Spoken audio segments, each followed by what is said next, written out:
Hi, this is Dr. Saldivar with another episode of the Way to College podcast. And when I created the podcast, I did so as a resource to my students, my first year students in college.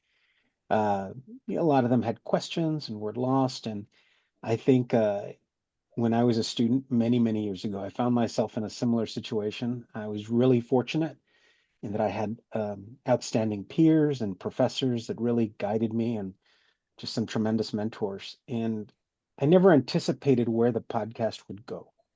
I knew I wanted to provide resources. I wanted to share the folks' stories and as a roadmap, but also to show students that there are many different paths. And today is really unique because today's a first. Today I find myself interviewing brothers, one who is currently a freshman in college, and the other is a sophomore in high school. And my for my viewers and followers or whatever out there, you might be wondering, okay, what's going on? It's breaking from tradition a bit, but I think true to form, I think in the last couple of months, um, I've wanted to provide additional resources to students in the midst of their journey. So students who are in the middle of applying to colleges, students that are just in college. And so I think today's conversation will fit into that camp.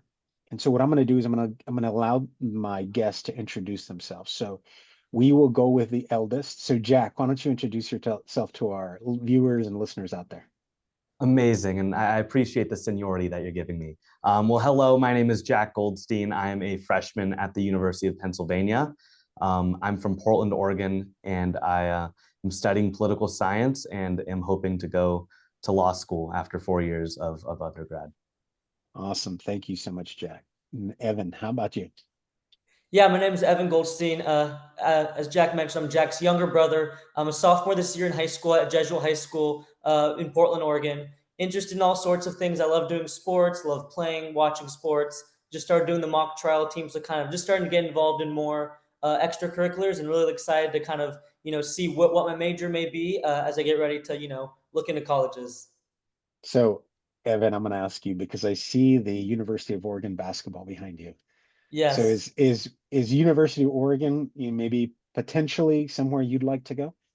I mean, as a sophomore, I'm still kind of looking at, all sorts of different universities. Obviously, my brother's at the University of Pennsylvania. I had the chance to go there 2 to 3 weeks ago, actually, to drop him off. And that was an incredible experience. I'd never been to the Northeast before, but being able to see a college like UPenn was incredible for me. I've been lucky enough to go to the University of Oregon plenty of times, but I mean, anywhere from Oregon to UPenn, I mean, I'm open to all sorts of colleges, but I mean, Oregon's an amazing university. My dad went there. It's an awesome school. Awesome. All right. Thank you. Jack, let me ask you. So you are currently a freshman at UPenn. Tell me about, because I always start my podcast with my guest stories, right? And so I'm interested in knowing your story. What led you to UPenn? So, starting off at high school, I frankly wasn't very academically motivated. I didn't really know exactly what I wanted to study. And, I was just like a three-sport athlete. And so my day consisted of school, sports, and sleep. And, as it does for most people my size, for kind of like I'm like 5'7", sports didn't work out. No surprise to anybody. And I got involved with my high school's mock trial team, like my brother's like now doing. And what mock trial did is it really like gave me a space to debate, to use my public speaking skills, and to really start to get into politics. And that's sort of when I realized, like, okay, like politics, history, like reading, like that's when I sort of realized, like, okay, like I can at least orient myself towards the humanities. And so then I started like taking some higher level English courses, higher level history courses, and I was like, okay, I really do like this. So it was really mock trial that sort of set that pivot down in the ground and allowed me to sort of find exactly what I like. And then like through other opportunities, I had an internship through the city of Portland's Economic Development Agency the summer going into my junior year, where I did like economic modeling for potentially bringing a Major League Baseball stadium to Portland. Um, and so I just sort of realized through experiences that I was just really interested in politics and in urban studies. But I also always loved my philosophy courses. And so when I started looking at colleges, I Mhm. knew that I sort of had a propensity towards the humanities, but I never really had like a set in stone, like, okay, this is what I want to study. And that is that. I was Yeah. never like that. So I really throughout in high school, I knew that I wanted to keep my, options open. And when I like was looking at Penn, something that's just immediately stuck out was their founder, Benjamin Franklin. Mm. And Benjamin Franklin's whole thing is that he was very multifaceted. He was a scientist. He was a diplomat. He did anything and everything at the highest level. And I really loved that. And the school is really built around those ideals of building a well-rounded student who is multidisciplinary and is involved in many different ways. And I think that that was who I was in high school. And I wanted to just continue being like a broadly um, interested, well-rounded student. And then beyond that, like, as I said before, politics is something that I really got involved with in my latter years of high school. Mhm. And Philadelphia is an amazing city politically. It's very politically divided. It's almost like perfectly like 50-50. And so Yeah. it's like very important when it comes to election season as well. And it just so happens to be that my senior year of college is going to be another election season. So I'm hoping to get involved in election research at the school. Mhm. And there's no better city to do that in than Philadelphia. So I'm just really excited for what the future holds. And that's pretty much how I ended at the University of Pennsylvania. I one, congratulations. I know it's a really competitive school. It's a wonderful school, really world renowned, and it sounds like, given your interests, given your background, just as you said, the perfect place for you to be. Yep. So again, congratulations. That sounds so Thank you. exciting. Um, I remember being 18, 19 and first year in college, right? And so much promise and you see, right, so many opportunities. One of my guests described college as like a buffet. And really there's so much that you can choose from. And so I think before we jumped on, you alluded to the time and how you were just so busy and there's so much to do. And yeah, I think that's the perfect, I think, description for what it's like to be in college, particularly your first year. So Right. congratulations on that. Thank you. You know, so when you reached out, you contacted me and you mentioned something. You mentioned something that you and your brother had founded. And Yes. and either one of you can really speak to this, but tell me about, where did the idea for Quadzio come from? And then maybe walk us through what it is and what it does. How can it help students? Yeah. So I'll take the first part of that question because the idea is my experience visiting colleges. I visited 12 schools. I visited schools on, all parts of, the academic prestige, the social life on campus. And after a couple visits, I realized all these tours feel the exact same. It doesn't feel authentic. It feels like the tour guides are reading from a script, or they're leaving out important details, because I mean they'd all frankly be saying the same thing. It doesn't matter the school that you were at. You ask them about Greek life and they say, it's on campus, it's not overwhelming. They say the percentage that, all the schools are pretty similar. And you spend all this time, you spend all this money. I mean, coming from Portland, Oregon to the East Coast, it's a long trip. Um, and to not get anything out of those college tours, as I said, I went on 12 of them. I know what it's like to be on a college tour. And they just didn't feel like I was getting to know what it's like to be a student at the school. Sure, I learned about the admission statistics and I learned about, the oldest building that's important for whatever reason, but I'm not going to a school for that reason. Like, once I'm a student, I don't care about the school's acceptance rate. I don't care about, the oldest building at the school. I mean, they're telling me everything that frankly wasn't what I was looking for a college tour. What I wanted to see were the dorms. I wanted to see the dining halls. I wanted to hear, how many nights a week are you going to be going out, or what's the workload like? How are the professors?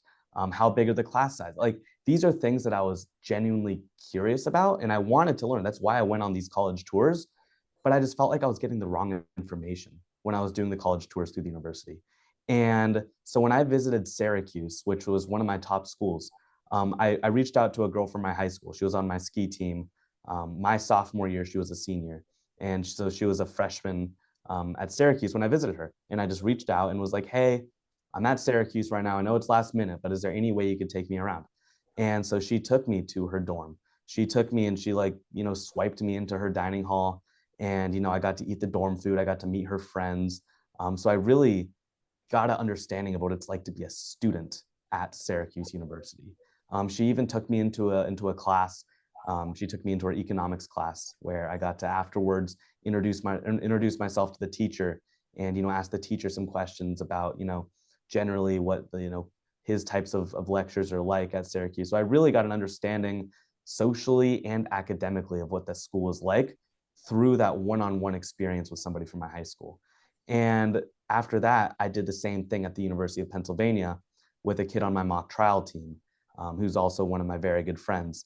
And once again, I just had a really, really great experience. I learned what it was like to be a student at the university, which is so much more valuable than just hearing, the stats.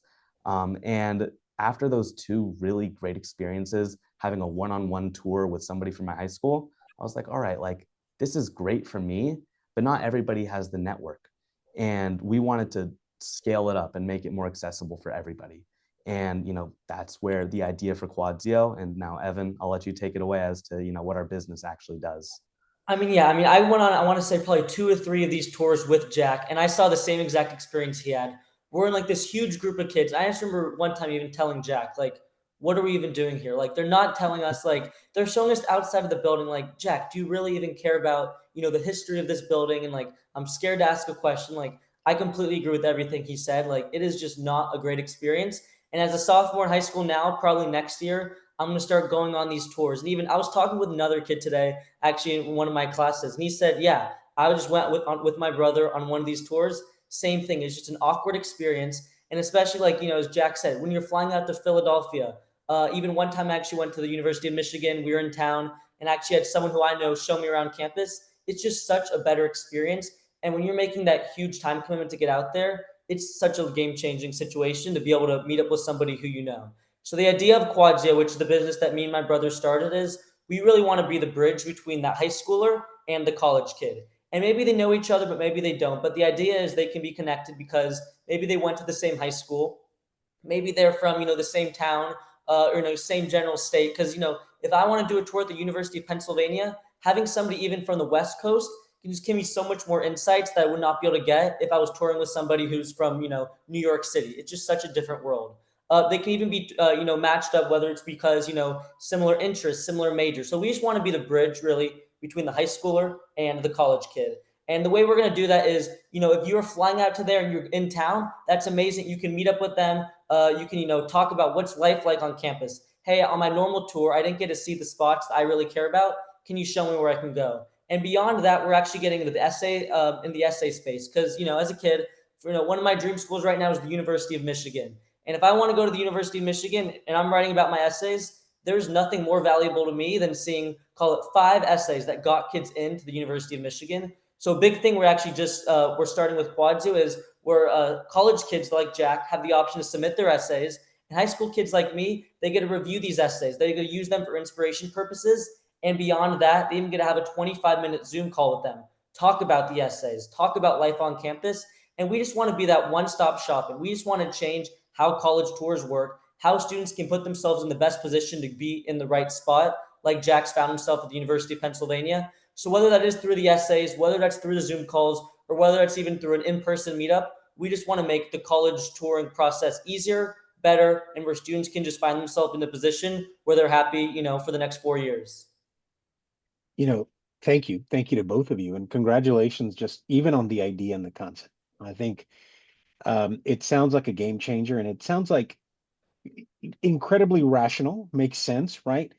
And I say that because I think there's still so much, if you spend any time looking at um, advice on colleges, things that parents should do to support their kids, right? They talk about taking kids on college tours, but you're right. If you've been on any college tour, on a typical college tour, they're going to give you a tour of the campus. They're going to feed you all kinds of statistics.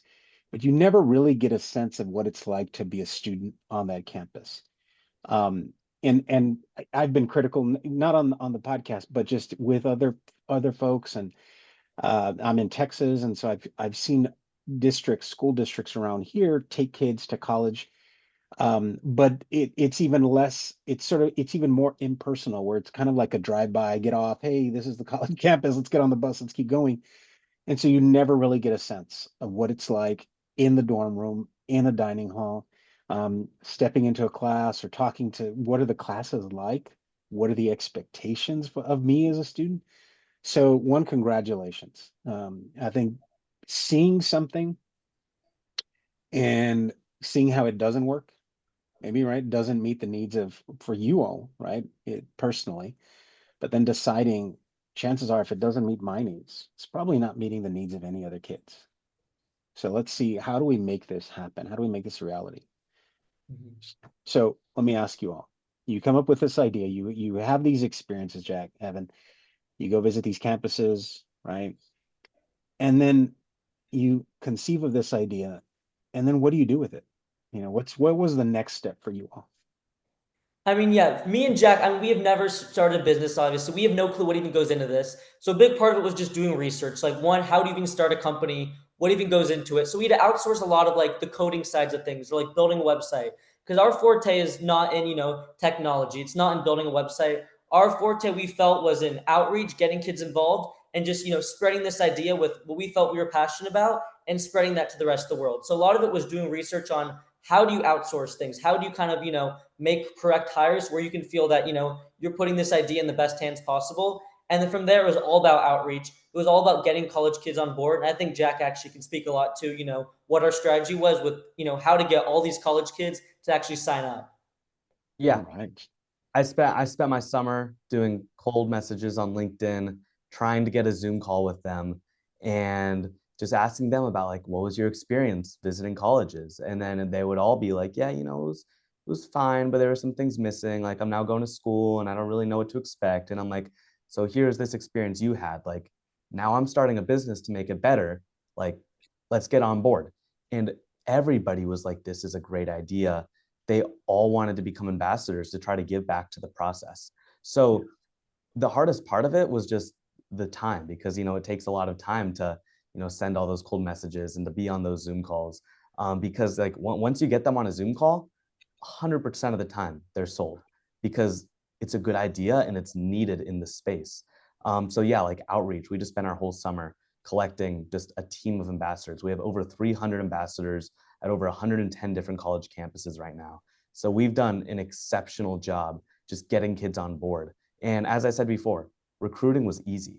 People love our idea. So all we had to do was just the manual labor to get the Zoom calls, be on the Zoom call, and send them the link because everybody was so eager to get in this and to get involved with Quadzio. And I imagine, everybody was so eager to get involved because they probably had a similar experience to you all, right? Exactly. Yeah. Yeah, yeah, like I said, it just makes so much sense.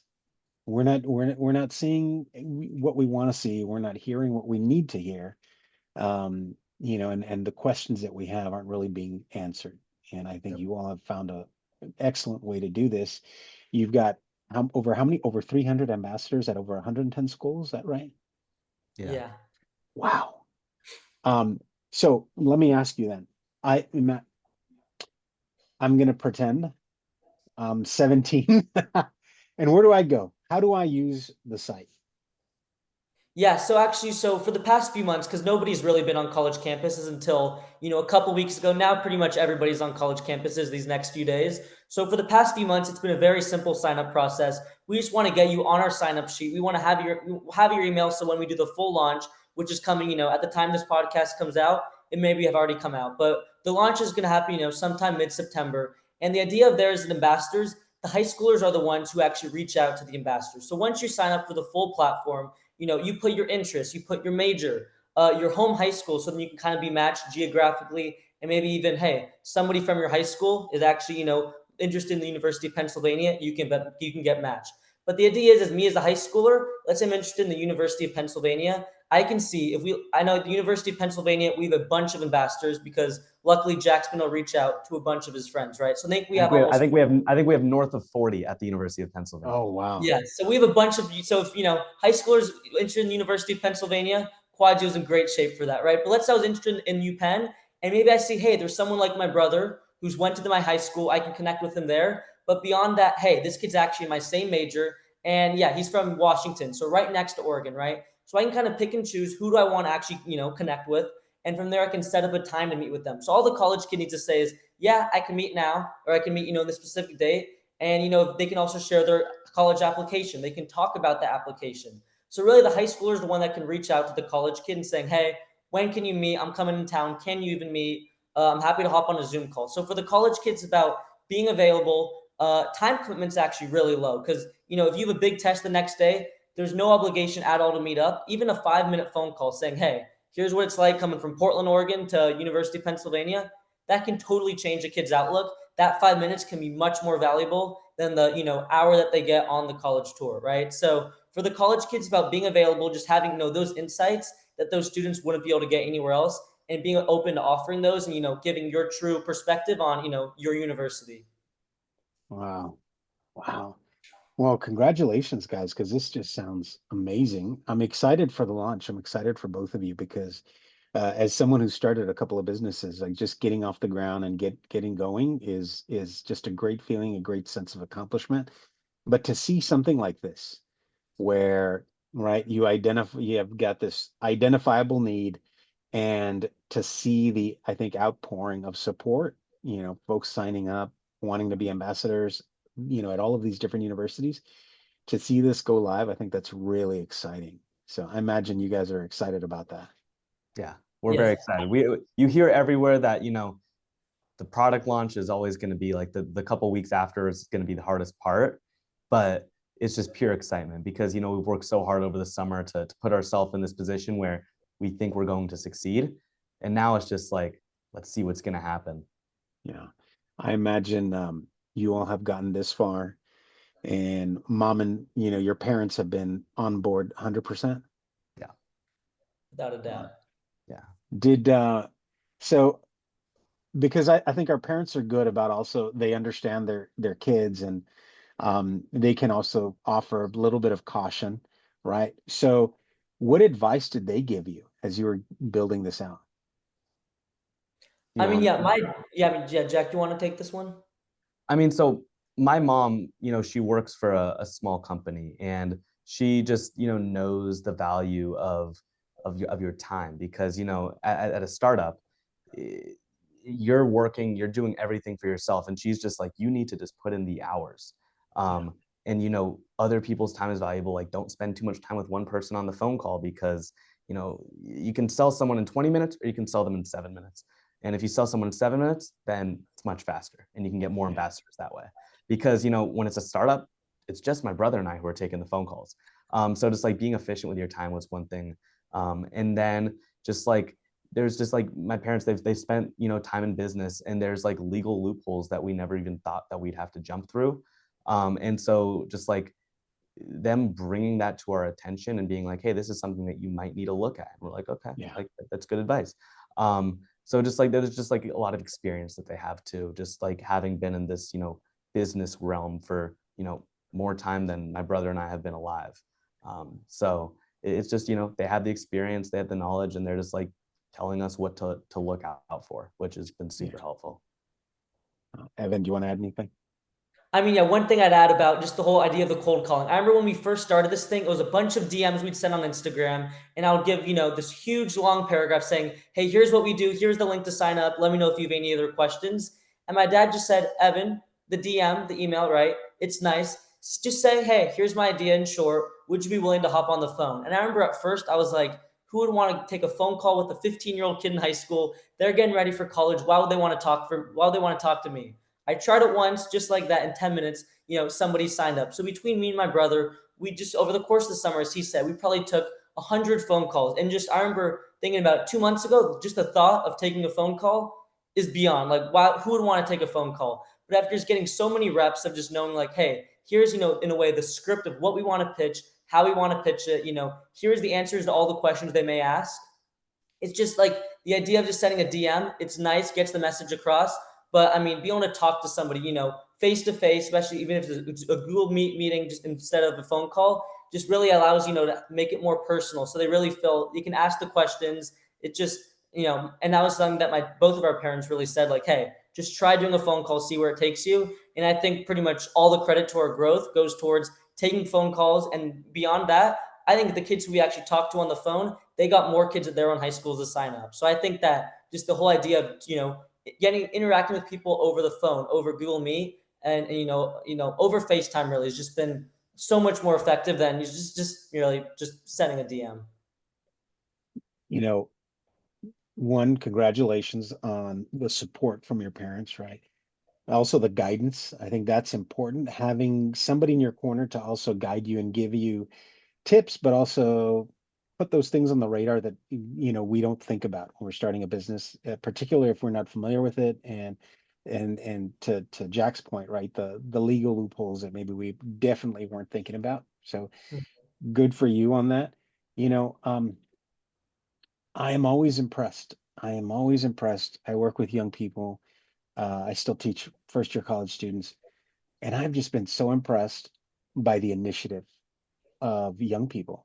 And so, because I think, everybody's got an idea, and but everybody tends to sit on those ideas and not do anything with them. So just congratulations. I mean, there are a lot of people out there with ideas who've never done anything with them. And here you guys, boom, you got this idea, and then you moved on it. So just congratulations to both of you. If, Mhm. when it launches, where am I going to find you? I mean, I think right now we're doing a lot of stuff on Instagram. Mhm. Honestly, the past few months we've done a lot of we've gone to Oregon State, colleges just kind of in the area where it's a close drive, kind of just doing content about, hey, here's some that you might not know, based off the brochure, based off the pamphlet at called the University of Oregon, Oregon State University, right? So we've done a lot of Instagram content, a lot of LinkedIn posts, kind of saying, hey, here's our experience, two brothers starting a company. What's it actually been like? So a lot of social media. Quadzio officials, our Instagram, and especially in these next few weeks with our launch coming, there's gonna be a lot more content about, hey, what does it actually mean to be an ambassador? For all you high schoolers out there, why would you even want to use Quadzio? Like, what are the benefits for that? So using Instagram, using LinkedIn, we found have been great resources to kind of getting word about what we do out. In addition to that, quadzio.com is our website page, and that's where kids can actually sign up. Whether it's as a high schooler or as a college kid. But in terms of kind of learning more about what we do, those Instagram posts, LinkedIn posts, those have been kind of our most effective way we found really of getting word about what it is we do, and how is what we're doing actually changing. How college tours are really working. Yeah, this is a game changer. And so I'm excited for you guys. What I'll do is, if at the end of the call, after the call, if you want to send me any of your social media links, and obviously the website I'll share, but I want to be able to share those when I upload the podcast. And we'll do my best to get this out ASAP, so maybe we can catch it ahead of the launch, or maybe right around the same time. But I also want to be respectful of your times. Jack, I know you're busy. There are probably a lot of things going on right now that you'd much rather be at. So I don't blame you. And then Evan, I know you're a high school student, so I'm sure you've got things on your plate as well. So before we head out, before we transition out, what final things do you want to add, or is there anything else you want to share that you think is important to share with folks out there? I just want to share that now that I'm at college, having the opportunity to speak with somebody who is at that same college, such a game changer. Because I have now learned, 3 weeks at the school, that once you get like into the University of Pennsylvania, like nobody cares about what you did in high school. Nobody cares about your GPA, your SAT score, your extracurriculars. It's a plain slate. And just like having like just getting involved and um, filling your day up is so important, and how you fill your day up, because the days are going to be full. And just if I, just talking with somebody before you choose a school, because I've really found a really great community at Penn already. And it's been, as I said, 3 weeks. And I was pretty confident of that because like I knew people at Penn and I knew what their friends were like, and I sort of knew what the social atmosphere was going to be like. But I just like, I'm so grateful. I've been like really, really happy at college so far. And there's obviously been a lot of surprises. There's been things that I didn't expect. But just because I had that experience talking with somebody, I at least had an idea of what this whole college thing would be like, because it's a huge transition, especially East Coast or West Coast, East Coast. I mean, two different, completely different worlds. And everybody always talked about the culture shock. And I'm like, there's no way it's real. It's so real. So just like talk with people. Like if you're a high schooler, like even if it's not through Quadzio, talk with people at colleges, because they have the knowledge, they have the experience. Because yeah, it's a huge change. I miss home more than I thought that I ever would, and but I'm excited. I wake up every morning super happy I'm here, super excited, and yeah. Oh, that's awesome. That's awesome. I'm happy for you, Jack. Evan, any I guess the last word, Evan, goes to you. You want to add anything Yeah. before we sign off? Yeah, I mean, first, Jack, it's by the way the first time I've heard you say that you missed us here, that you missed us here back at home. So it's nice to finally be able to hear that. It's been what, 3 weeks now, but it's nice that over Zoom you can finally tell that to us. So appreciate that. But yeah, now one last thing I'd say, just from the high schooler's opinion, is in these past few months I've had the opportunity to talk to, call it 50, 60 kids over Zoom, almost 50, 60 of my own little Quadzio, experiences as a high schooler. And I've learned so much about, I mean, I've talked to kids, Stanford, Duke, Michigan, plenty at UPenn. Like, I've just gone to see, from these kids' perspectives, what's life like really at their college? They're not giving me the scripted rundown. They're telling me, hey, Oregon State, allergies, they're awful, right? Like, that's just the reality of things. They're telling me things that I wouldn't be able to know any other way unless I really had the opportunity to talk to them. So, as my brother has said, whether it's through Quadzio, whether it's not, having the opportunity to talk to a college kid as a high schooler is just game changing, because they're living your dream. If I'm interested in the University of Pennsylvania, my brother's living my dream. He is in, where I hope to be in 2 to 3 years. So having the opportunity to talk to somebody who's in, the very spot that you hope to be in a couple years is game changing. And so whether they tell you, spots on campus you want to hang out at, or maybe they tell you, things, that you might want to avoid on campus, is just a life changing experience to be able to talk with somebody. So, I mean, from a high schooler's perspective, it's amazing. Wow. Well, it sounds like, just as you said, it's a game changer. And so again, congratulations to both of you. I'm excited for this episode. I'm excited to share the story and to share all of the links. So for our listeners, viewers out there, if you're a high school student or if you're a parent and you've got a kid that's getting ready to apply to colleges or is doing that research, is in that research stage, check out Quadzio. Being on campus and going on a college tour is one thing, but talking to college students that are actually living it and experiencing it, I think is very different and can give you a better sense of what it's really like to be on this campus. So, gentlemen, thank you. Thank you for joining me. Uh, this concludes another episode of the Way to College podcast. This is Dr. Saldivar signing off. Thank you to my guests. Thank you to all of our listeners, viewers out there. Don't forget to subscribe, rate, all that good stuff. And don't forget to share the podcast with one other person. Uh, I'd appreciate it. Thanks, and we'll talk again soon. Bye bye. Thank you.